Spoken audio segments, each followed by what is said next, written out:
Hey everybody, Cam here. I'm camped on Big Namakan up here in the Minnesota-Ontario border country. It's mid-July, but you wouldn't know it other than by looking at the calendar. You'd think it was mid-October. We've been dealing with some particularly brutal weather conditions almost in the entire last 24 hours that have passed by here. It's 7 o'clock on Friday now, and it started raining, and the temperature started dropping about 9 o'clock last night. We got over an inch of rain last night, and today has been on and off rains all day. We've got some very cold temperatures coming down out of the north, out of Canada here, and the local weather synopsis really isn't providing much encouragement. As a matter of fact, the National Weather Service and Environment Canada are both providing details showing that we're going to approach near record lows tonight. And in fact, they're calling for 38 to 43, and that's pretty extreme. I guess that's prima facie evidence of why you pack warm clothing when you come camping in Voyageurs National Park in the summertime. Conditions can change rather dramatically up here in a relatively short period of time, so that's something to always keep in mind. Toby and I have been out adventuring the island today. We've done a lot of that. We were gone for several hours. You know, on the map, Rusty Island looks pretty small, but it's actually a pretty good sized island, and there's lots to explore. And I've come to learn that there are bears on Rusty Island. I discovered evidence of that in a couple different forms today on our adventure away from camp here.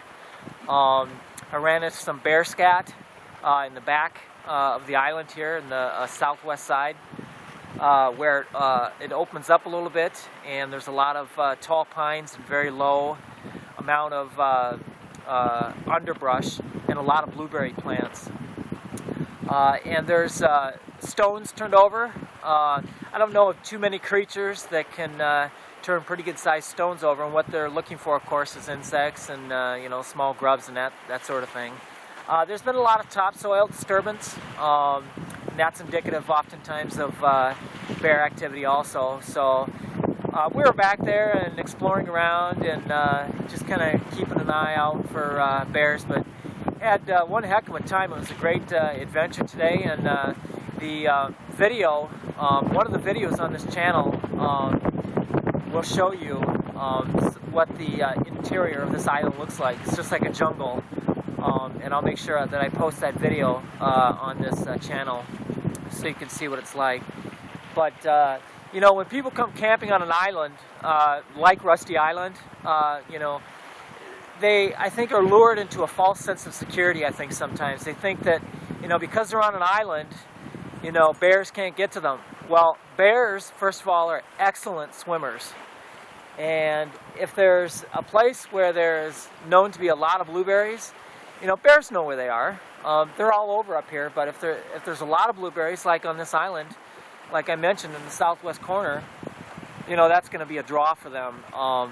I don't anticipate any bear activity here in camp. I think campers overall up here in the border country are pretty good campers. Plus, the National Park Service provides bear-proof lockers to keep all your food and stuff in, and that's a deterrent too. So, but anyway, the adventure was a lot of fun today.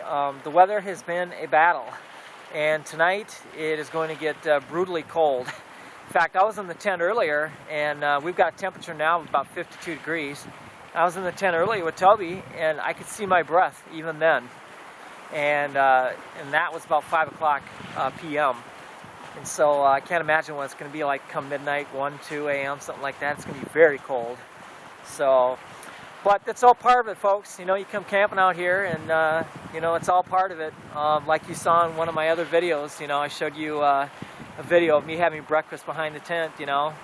That's the same day as this is. That video was taken on the same day, just earlier today, and you know, like you said then, it's all part of it, you know. You can't always have sunny, hot, you know, great days. You know, there are benefits.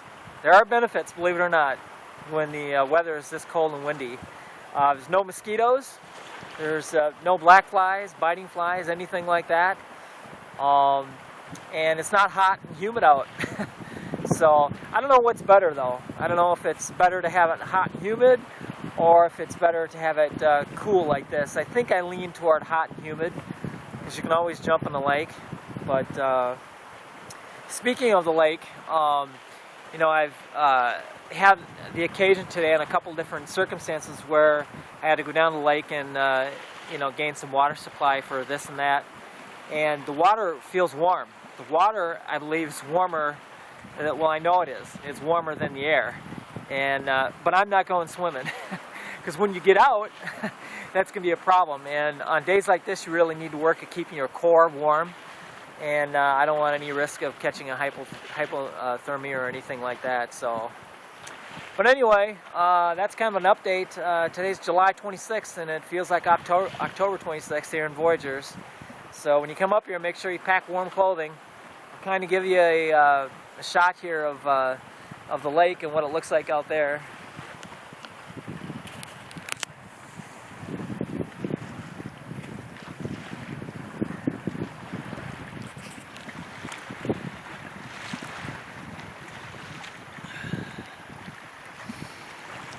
Winds have calmed down a little bit.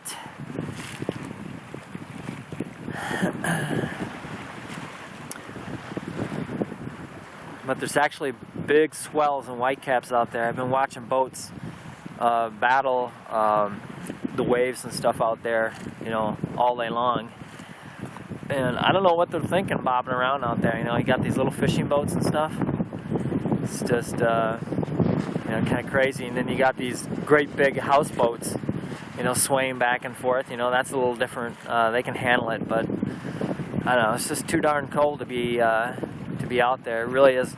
Holding this camera, my fingers are freezing. So, kind of bizarre weather pattern come down from the Pacific North, or the Canadian North, and is definitely refrigerating this whole area. So, go back to the left here.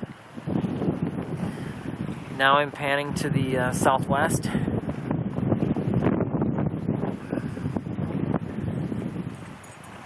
See, those skies aren't very encouraging, but they're actually going away from us, so that stuff has already blown over us.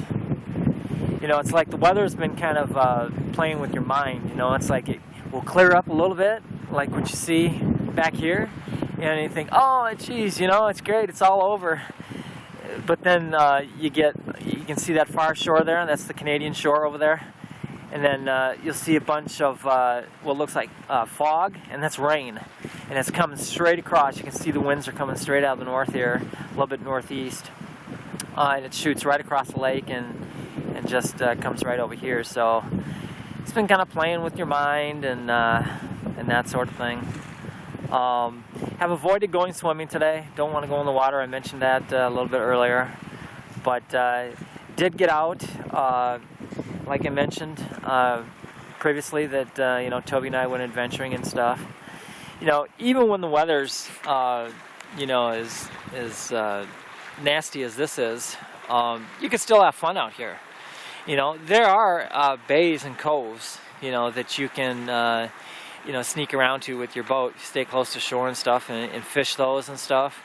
But the only thing you have to deal with then is the you know, the rain, the cold rain. But I prefer land-based exploration on days like this, and you know, just exploring and stuff. I really encourage you guys to check out that one video where I go to the interior of the island. It's almost impossible to get around back there. It's just like a jungle. I really mean that. It's the underbrush and everything is very thick, and you know, like I say in that video, if anyone gets lost out here, you know, they're gonna have a hell of a time working through all that. You know, it's just incredibly thick undergrowth. You know, you've got all these small pines. You've got all kinds of downed logs, rotting logs, and everything, every which way but loose. And so that makes it very difficult to get around back there too. Plus, just imagine on a nice warm summer day the mosquitoes that you would have back in all that swampy area back there. So it's pretty intense. The southwest of the island, you know, I was thinking that would be a great spot for the National Park Service to open up another campsite.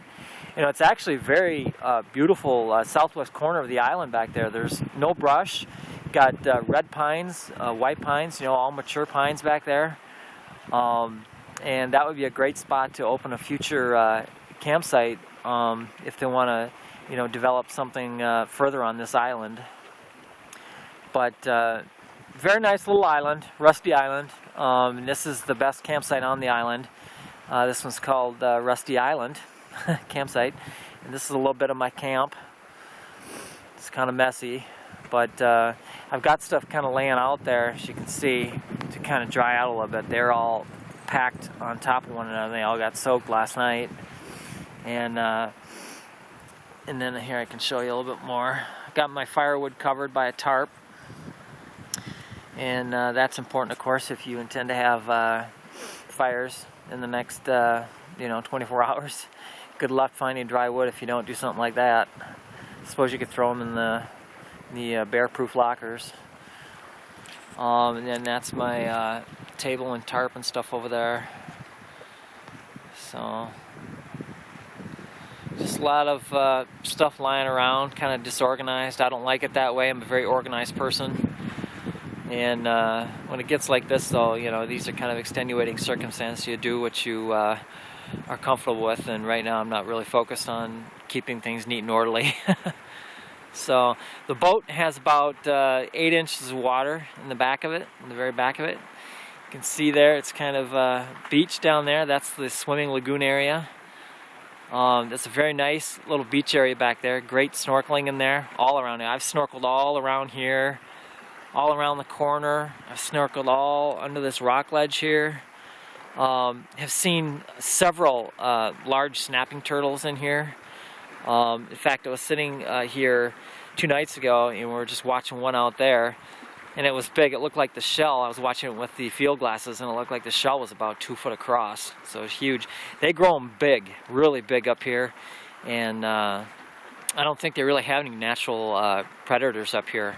So the snapping turtles get really big. And I even saw a couple of western painted turtles. I haven't seen those for a while. They're just kind of loafing around. They're the ones that you see on the logs, just kind of sunbathing, the littler turtles. The big snapping turtles are a little more elusive, but they come out feeding at night in the early evening, and you can see them floating on the top of the surface and stuff. So, but anyway, that's an update here from Rusty Island on July 26th. Friday here, and the weather is definitely taking a turn for the colder, and it's only going to get more cold tonight. But I'm having a hell of a time out here. I've got lots of good food. Tonight for supper, I'm just going to have a cup of soup and some crackers and that sort of deal. Nothing fancy. I'm going to have a little Captain Morgan and some Coke, and kind of warm my insides a little bit. That's always nice to have out here. But I would love to have fish, but I'm not about to go fishing when it's like this. I'm kind of a wuss in that respect, I guess, today anyway. I'll rough it other times and go fishing and get fish other times, but not feeling up to it today. So kind of debating on whether or not to build a fire. I don't know. The local weather synopsis, it forecasts for International Falls and the surrounding vicinity. And so, and that's about 40 miles west of here. And so, you question how accurate it really is for where we are. But, so when they say, that the rain's going to be letting up and it's just going to be cool temps, you never really know. So I don't know to build a fire or not. So I think I'm going to just kind of probably light one and just kind of see where that goes. But so anyway, thanks for watching the video. And be sure to check out the other videos on this channel. Lots of them on this channel. Lots of videos on this channel about this 2013 visit. So I hope you enjoy all of them, and please feel free to comment. I do answer all my comments, and if you've got any advice out there for me, feed that to me. If you see something something I can improve that will make my experiences out here more enjoyable, hey, I'm all for it. So, but I want to thank you for watching, and like I said, be sure to check out other videos on this channel too, and subscribe if you want. That'd be great. CAMFROMGM. Cam from GM is my channel. So, thanks for watching, everyone, and stay warm, I guess.